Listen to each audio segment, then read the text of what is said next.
બ્રહ્મા, વિષ્ણુ અને મહેશ હિન્દુ ધર્મના આ ત્રણ મુખ્ય દેવતાઓ એટલે કે ત્રિમૂર્તિ, જેમની પૂજા આપણે સદીઓથી કરતા આવ્યા છીએ. પણ શું આપણે ક્યારેય વિચાર્યું છે કે એમનું મૂળ શું હોઈ શકે? આજે આપણે એક એવા ઐતિહાસિક સંશોધન પર નજર કરવાના છીએ જે આ સવાલનો એક અત્યંત વિવાદાસ્પદ અને વિચારવા જેવો જવાબ આપે છે. આ બધી વાતની શરૂઆત થાય છે આ એક શિલ્પથી. આ અજંતાની ગુફાઓમાં જોવા મળતી એક ખૂબ જ પ્રખ્યાત કલાકૃતિ છે. બની શકે કે આ છબી ઘણા લોકોએ જોઈ હોય, પણ સવાલ એ છે કે આ આકૃતિ ખરેખર કોની છે અને આજના આપણા વિષય સાથે એનો શું સંબંધ છે? અને અહીં જ આવે છે આખી વાતનો સૌથી મોટો અને કદાચ સૌથી ચોંકાવનારો દાવો. જે સ્ત્રોતની આપણે વાત કરી રહ્યા છીએ એનું કહેવું છે કે આ માત્ર એક કલાકૃતિ નથી, પરંતુ હિન્દુ ધર્મના ત્રણ સૌથી શક્તિશાળી દેવતાઓનું ઉદ્ભવ સ્થાન છે. હા, તમે બરાબર સાંભળ્યું, આ ખૂબ જ મોટો દાવો છે. તો ચાલો તેને વિગતવાર સમજીએ. તો આ આખો દાવો જેમના પર કેન્દ્રિત છે, ચલો પહેલાં એમને ઓળખીએ. આ વિભાગમાં આપણે એ આકૃતિ વિશે જાણીશું જેનું નામ સ્ત્રોત મુજબ બોધિસત્વ અવલોકિતેશ્વર છે. આપણે આગળ વધીએ એ પહેલાં એક શબ્દ સમજવો ખૂબ જ જરૂરી છે: બોધિસત્વ. મહાયાન બૌદ્ધ ધર્મની માન્યતા પ્રમાણે બોધિસત્વ એવા મહાન જીવ છે જે પોતે તો જ્ઞાન મેળવી ચૂક્યા છે, પણ જ્યાં સુધી દુનિયાનો છેલ્લો જીવ પણ દુઃખમાંથી મુક્ત ન થાય ત્યાં સુધી કરુણાને કારણે તેઓ પોતે નિર્વાણમાં જતા નથી. તો સ્ત્રોતનું કહેવું છે કે અજંતાની ગુફાઓમાં જે મૂર્તિ છે તે અવલોકિતેશ્વરની છે. બૌદ્ધ ધર્મમાં તેમને કરુણાના સાગર માનવામાં આવે છે અને તેમનું સ્થાન ખૂબ જ ઊંચું છે. તેમને પદ્મપાણી તરીકે પણ ઓળખવામાં આવે છે. હવે વાત અહીંથી વધુ રસપ્રદ બને છે. સ્ત્રોત પોતાનો પહેલો પુરાવો રજૂ કરે છે: નામોની સમાનતા. અહીં જુઓ, લોકેશ્વર, નીલકંઠ, અર્ધનારીશ્વર, આ બધા નામો સ્ત્રોત મુજબ અવલોકિતેશ્વર અને ભગવાન શિવ બંને માટે વપરાય છે. જો કે એ સમજવું પણ જરૂરી છે કે ધર્મોના અભ્યાસમાં એક જ નામ અલગ અલગ સંદર્ભમાં જુદા જુદા અર્થ રાખી શકે છે, પણ આ સિદ્ધાંત માટે આ નામોની સમાનતા એક મુખ્ય આધાર છે. તો નામની સમાનતા પછી હવે પુરાવા જાય છે એક પ્રાચીન ગ્રંથ તરફ. ચાલો જોઈએ કે આ દાવાના સમર્થનમાં કયા શાસ્ત્રોનો ઉપયોગ કરવામાં આવ્યો છે.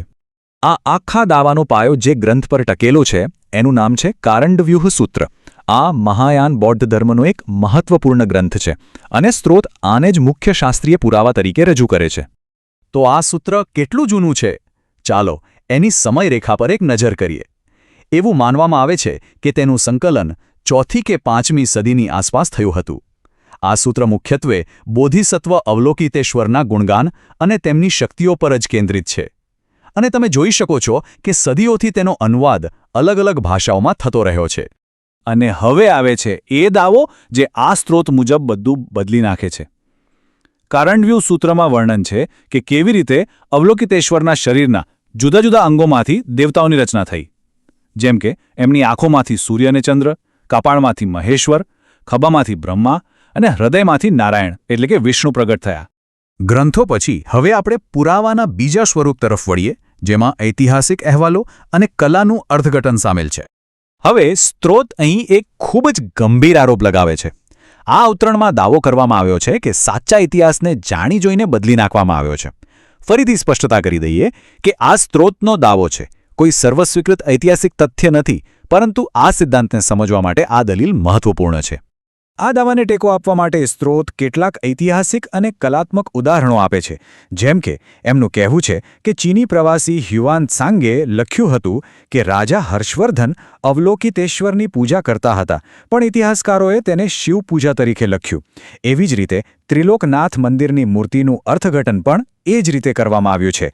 જો કે શિલ્પો અને જૂના લખાણોનું અર્થઘટન હંમેશા ચર્ચાનો વિષય રહે છે. તો આપણે નામ જોયા, ગ્રંથો જોયા અને ઐતિહાસિક અર્થઘટન પણ જોયું. હવે આ બધી કડીઓ જોડીને સ્ત્રોત શું કહેવા માંગે છે, ચાલો એ સમજીએ. આ બધા પુરાવાઓને આધારે સ્ત્રોત એક અંતિમ સિદ્ધાંત પર પહોંચે છે. એ દાવો કરે છે કે નામ, ગ્રંથ, ઇતિહાસ અને કલા આ બધું એક જ દિશામાં સંકેત કરે છે. તો આખા વિશ્લેષણનો સાર શું છે? સ્ત્રોતની મુખ્ય દલીલને 4 મુદ્દામાં સમજી શકાય છે. પહેલું, અવલોકિતેશ્વર અને શિવ એક જ છે. બીજું, ત્રિમૂર્તિનો જન્મ આ બોધિસત્વમાંથી થયો છે. ત્રીજું, આ બધા દેવતાઓ બુદ્ધ કરતાં નીચેના સ્તરે છે. અને છેલ્લે, આ બધા તર્કના આધારે સ્ત્રોતનો અંતિમ દાવો એ છે કે જેને આજે આપણે હિન્દુ ધર્મ કહીએ છીએ તે વાસ્તવમાં બૌદ્ધ ધર્મની જ મહાયાન શાખા છે. તો આપણે જોયું કે કેવી રીતે આ એક સંશોધન શાબ્દિક, શાસ્ત્રીય અને ઐતિહાસિક અર્થઘટન દ્વારા એક અત્યંત અલગ ચિત્ર રજૂ કરે છે. અલબત્ત આ એક એવો દાવો છે જેના પર વિદ્વાનો અને ધર્મગુરુઓ વચ્ચે ખૂબ જ ઊંડો મતભેદ છે. પણ આ સમગ્ર ચર્ચા આપણને એક મોટા અને વધુ મૂળભૂત પ્રશ્ન તરફ લઈ જાય છે. જ્યારે પ્રાચીન વાર્તાઓ સમય જતાં ફરીથી કહેવામાં આવે છે અને જ્યારે પ્રતીકો એક ધર્મમાંથી બીજા ધર્મમાં અપનાવવામાં આવે છે, ત્યારે ઇતિહાસનું સાચું સ્વરૂપ શું હોય છે?